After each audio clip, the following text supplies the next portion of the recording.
राष्ट्रीय राजधानी दिल्ली में स्वतंत्रता दिवस के मौके पर झंडा फहराने का विवाद थमने का नाम नहीं ले रहा है। तिरंगा फहराना दिल्ली के लोगों द्वारा चुनी हुई सरकार का अधिकार है। दिल्ली में ऐसा लग रहा है कि एक नए वायसरॉय आ गए हैं जो कह रहे हैं झंडा वो फहराएंगे। चुनी हुई सरकार को झंडा नहीं फहराने दिए जाता। इससे बड़ा तानाशाही का कोई प्रमाण नहीं हो सकता। राज्य के सीएम अरविंद केजरीवाल इन दिनों जेल में है। ऐसे में उन्होंने मंत्री आतिशी को झंडा फहराने के लिए चुना तो उपराज्यपाल ने इस पर रोक लगा दी। इसके थोड़ी देर बाद एलजी ने 15 अगस्त को राष्ट्रीय ध्वज फहराने के लिए दिल्ली के गृह मंत्री कैलाश गहलोत को नामित किया है।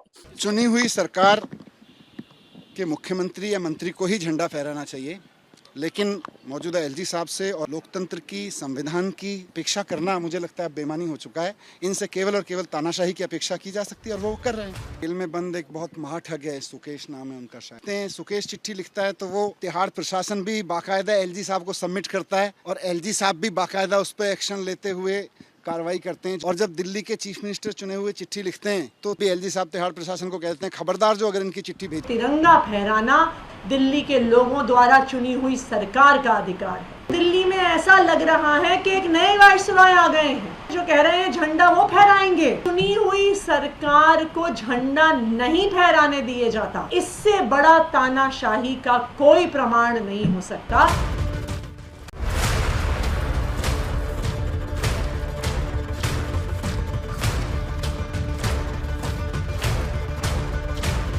चुनी हुई सरकार के मुख्यमंत्री या मंत्री को ही झंडा फहराना चाहिए, लेकिन मौजूदा एलजी साहब से और लोकतंत्र की, संविधान की अपेक्षा करना मुझे लगता है बेईमानी हो चुका है। इनसे केवल और केवल तानाशाही की अपेक्षा की जा सकती है और वो कर रहे हैं। जेल में बंद एक बहुत महाठग है, सुकेश नाम है उनका, शायद सुकेश चिट्ठी लिखता है तो वो तिहाड़ प्रशासन भी बाकायदा एलजी साहब को सबमिट करता है और एलजी साहब भी बाकायदा उस पर एक्शन लेते हुए कार्रवाई करते हैं। और जब दिल्ली के चीफ मिनिस्टर चुने हुए चिट्ठी लिखते हैं तो एलजी साहब तिहाड़ प्रशासन को कहते हैं खबरदार जो अगर इनकी चिट्ठी भेज। तिरंगा फहराना दिल्ली के लोगों द्वारा चुनी हुई सरकार का अधिकार है। दिल्ली में ऐसा लग रहा है कि एक नए वायसरॉय आ गए हैं जो कह रहे हैं झंडा वो फहराएंगे। चुनी हुई सरकार को झंडा नहीं फहराने दिए जाता। इससे बड़ा तानाशाही का कोई प्रमाण नहीं हो सकता।